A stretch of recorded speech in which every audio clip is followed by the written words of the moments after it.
Welcome back to Amazon EC2 Virtual Servers in the Cloud.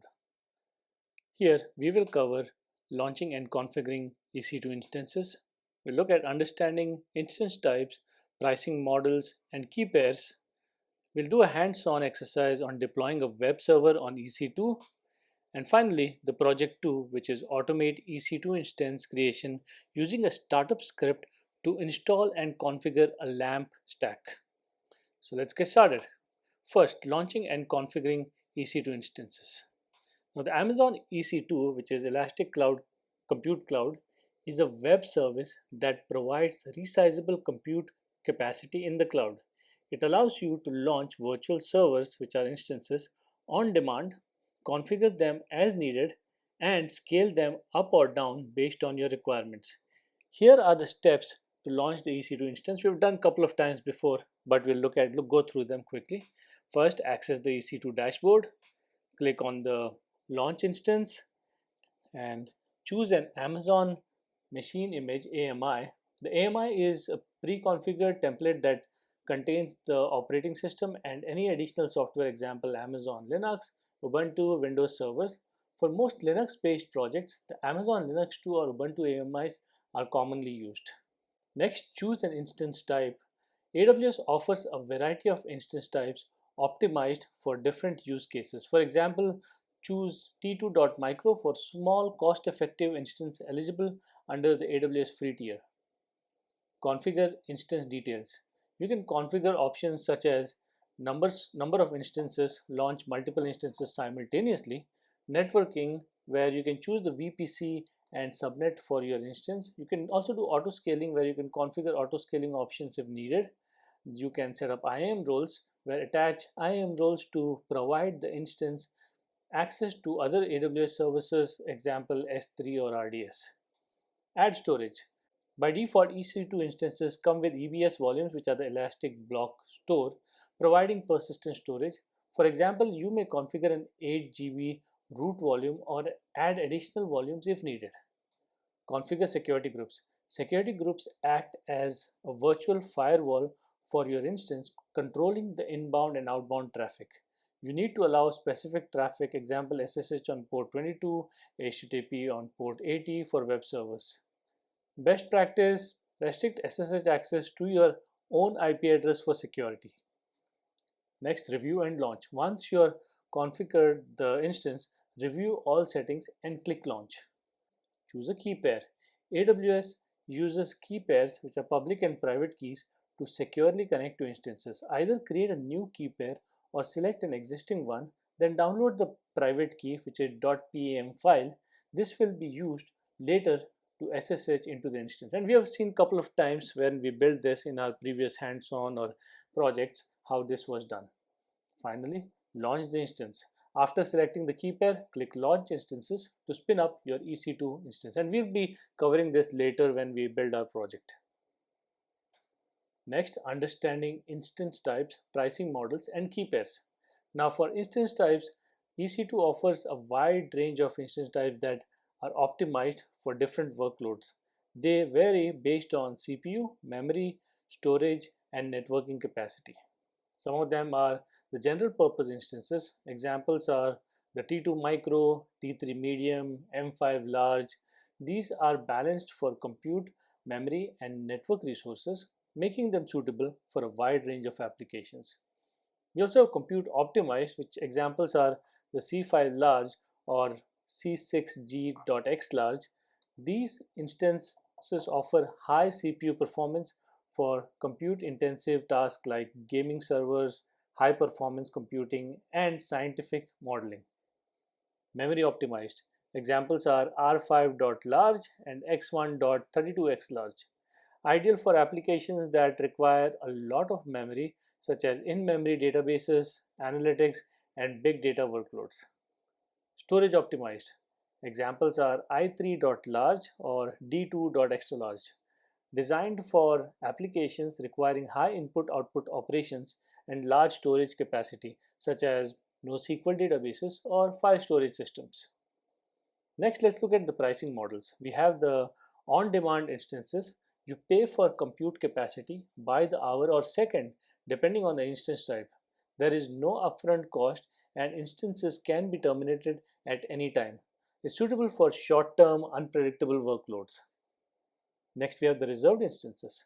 Provide significant savings up to 75% over on-demand pricing in exchange for committing to a 1 or 3 year term, best for steady state or predictable usage.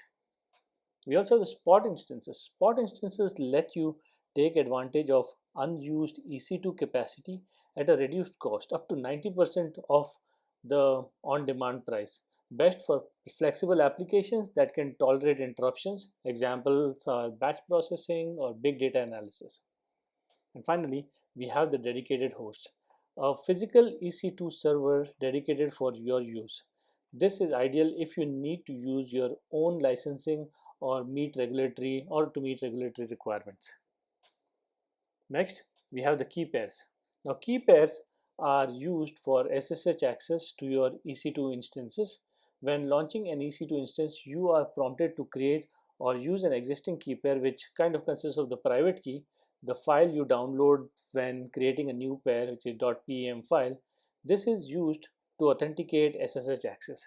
And we also have the public key, which AWS stores the public key and it is associated with the EC2 instance you launch. Let's dive into the hands-on exercise for deploying a web server on EC2. In this, we will be doing a few steps like launch the EC2 instance, connect to your EC2 instance. Next, we'll be installing an Apache web server, and then we will be configuring the security group. We will test the web server and see if everything works fine. So let's get started and jump into the hands-on exercise. So let's start with the step number 1, where we are launching the EC2 instance, and connect to your EC2 instance is step number 2. So I'm going to go open my AWS management console. I'm going to launch an instance. In here, I'm going to call this one my test EC2,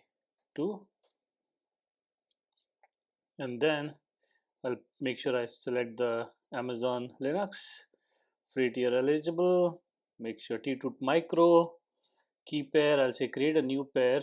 I am gonna do this right now, my key pair. I'm going to also save this for the next project that we are going to do, which is the actual project, not the hands-on. Say create key pair, it will download it,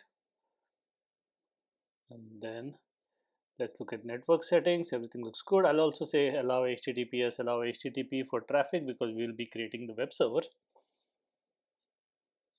Rest of things I'll leave as it is and say launch instance. So this is our step number 1, launch EC2 instance. Next, connect to your EC2 instance using SSH. I'll go back here and I'll go back to my instances, and I'll only want to see the running ones. So this is the one that we just created. I'm going to select this. I'm going to say connect. It will open my SSH client option here. I will make sure, let's open this terminal and let's see if my key is here. My key is here. I am going to make sure it has chmod. Perfect, that's done. And next, try to connect to it. Copy this, connect to it. I'll say yes. And I'm connected to that particular EC2 instance. So perfect. What is the next step? Next step is install Apache web server. Now this is something that we've done in one of the samples before, so I'll follow the same steps. First step is sudo yum update -y, so update the libraries. Next I'll say sudo yum install httpd, that's the Apache server, -y. So it's installing now. Next, what we'll do is we'll start the Apache server. Now to start that, you'll say sudo system control ctl start httpd. That will start the server, and then now I need to enable it. Sudo system ctl enable httpd. So if the server shuts down, it automatically restarts it. So that's been created, and now I can go to my browser, see where my instance is, this is my, let's hit open again, only the running ones that I'm interested in, which is this one. And I'm going to open the public IP address, which is 3. Go open this, and it says it works. Now make sure your HTTP connections are in here. Make sure, if sometimes some of the issues that we heard of was they were not able to open this, so make sure that you, in your security group, you have your HTTP bounds here. The way to actually look at it is you can go to your security groups, select the security group that you have. Let me see, I think the one that we added was this one, using the launch wizard. So I'm going to click on that, and inside here you make sure that you have that. If it's not there, you can always add one like this, saying HTTP. We did this when we launched the system, but this is how you can do it. I'm not going to keep it, I'm going to delete it because I already have it. So this is how you can add your rules to make sure that the inbound rules have traffic from HTTP. Next, is there any more steps? So we have tested the web server also by going to the browser, and we know that it works, so that's perfect. Project 2. Automate EC2 instance creation using a startup script to install and configure a LAMP stack. In this project, we'll automate the setup of an EC2 instance with a LAMP stack, where LAMP stands for Linux, Apache, MySQL, and PHP, by using a startup script, also known as user data, during instance launch. So the objective here is automatically launch an EC2 instance and configure it to run a LAMP web server without manual intervention. The steps that will follow is, first, create a startup script with the user data. The user data script runs automatically when an EC2 instance is launched. It is typically used to automate instance configuration tasks such as installing software. Next step is launch the EC2 instance with user data. Then we'll go into connecting to the instance and testing the LAMP stack. Then we'll do automating the EC2 creation with the AWS CLI. So that will kind of cover our project 2. So let's dive in and do some hands-on for this project 2. Let's start with step 1, where we have to create a startup script. So we're going to start and create a startup script. This is a script that is a bash script which can run automatically. So I'm going to call this script.sh and save it on my desktop for now, so we can see, and you can write it as and when I go. So first thing that we did in our EC2 instance was here, sudo yum. So instead of doing this manually, I can automate it using a script. Next thing that we did was install httpd. We'll do that, and then we started the httpd. So that's the next step, and then we enabled httpd. So I'm going to just copy. So this will, if I run the script directly, it will create an Apache server automatically, even me going inside EC2. So how to do that? So we'll look at that in a minute, but let's complete it. What else do we need in our script? So this is a LAMP stack. So we need, we already have, it's a Linux machine. We have Apache server running on here. Now we need MariaDB. So we will say sudo, the MariaDB command is sudo yum install. We'll have to specify what servers we want. So it's MariaDB. Current version is 105 server .x86 underscore 64. That's what I need. Next, I'll say sudo is the same thing as this, but I am enabling MariaDB. MariaDB, and then I need to start MariaDB. So I've started that. Next, I need to install PHP because LAMP, the last part is PHP. So I'm going to say yum install -y PHP, and then I'll have to restart the Apache to load PHP. So since I've already started it, I'll say systemctl restart httpd, and then I want to create a file just to check if everything worked.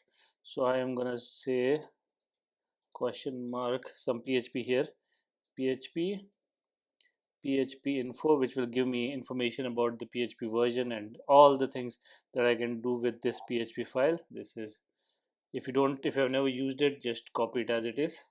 And I want to write that to my var www html /info .php. Sometimes it will not give you access to write to this file.